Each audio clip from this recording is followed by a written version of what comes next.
It's 8:30. Good morning. I'm Ian Crouch with Hunter News. Charlton MP Pat Conroy is accusing the Abbott government of being out of step with the majority of Australians over same-sex marriage. After a marathon 6-hour meeting last night, the coalition parties voted against allowing MPs a conscience vote on the issue and to maintain the status quo as defined in the Marriage Act.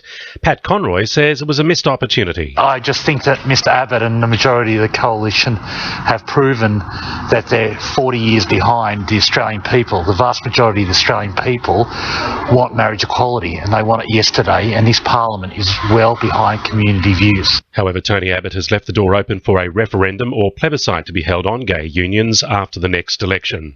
The private operator of the Port of Newcastle isn't ruling out a container terminal. Executive Manager of Trade and Business Development Peter Francis told a business club lunch yesterday it's one of the options being looked at for the former BHP steelworks site. Meanwhile, despite the downturn in the coal industry, Port Waratah Coal Services has managed to set an Australian record of 495,000 tonnes of coal loaded on Monday. The April superstorm's impact is still being felt on the coast, with hunter recreational fishers being urged to help improve damaged fish habitats. The New South Wales Recreational Fishing Trust is now overseeing grants for projects, including removing barriers to fish passage, rehabilitating wetlands and mangroves, and bank stabilisation works.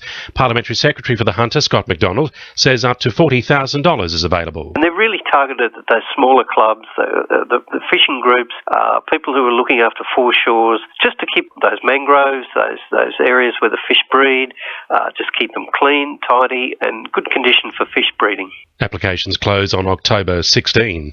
There's been an increase in the number of people in the Hunter going bankrupt. 223 people have declared insolvency over the June quarter, up from the previous 3 months, with increases in Port Stephens, Eastern Lake Macquarie and the Upper Hunter. Recent job losses in the mining sector and a rise in the number of solar energy businesses going broke are being blamed for the rise. The secrets behind what makes us crave certain foods might soon become apparent, with researchers from the University of Newcastle commencing a new study. The study will look into the eating habits of young adults and look at what makes certain foods more addictive than others.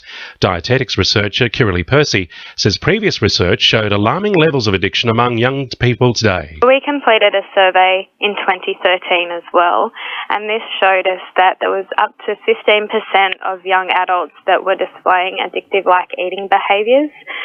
So that's quite a high number of people, and so it's potentially affecting a large number of people in our population, and therefore we need to think about ways that we can target these behaviours. Jennifer Hawkins and her family have been left shocked after her mother was diagnosed with kidney cancer.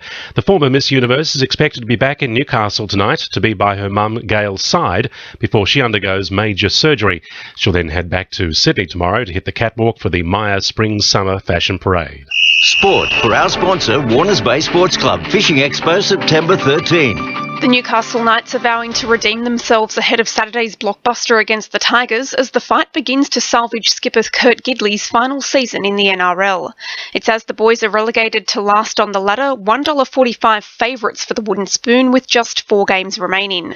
Hooker Danny Levi says he's relishing the opportunity. I'm happy to be up here and play against some of the world's best players and best players in my position. That's a big achievement for me.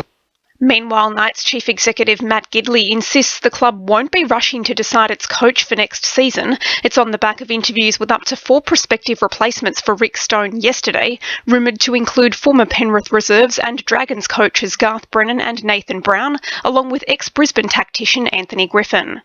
And the Jets have been narrowly denied FFA Cup glory, knocked out of final 16 contention after going down to Perth 4-3 in a nail-biting penalty shootout. That's sport. I'm Belinda de Lasheras. To NURFM News Time, 26 to 9.